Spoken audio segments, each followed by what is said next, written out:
ఒకటోసారి, రెండోసారి. ఎన్నిసార్లు కొట్టినా చావని పావురా నువ్వు.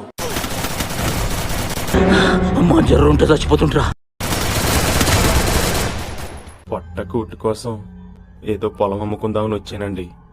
ఈ కత్తులతోని బాంబులతోని నాకేం సంబంధం అండి?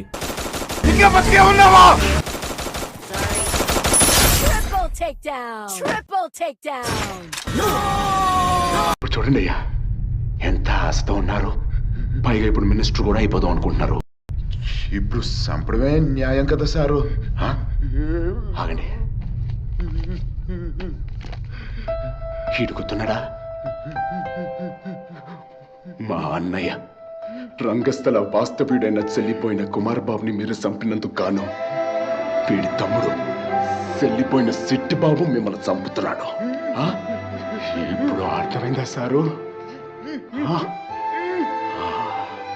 బాగా అర్థమైంది, అర్థమైంది.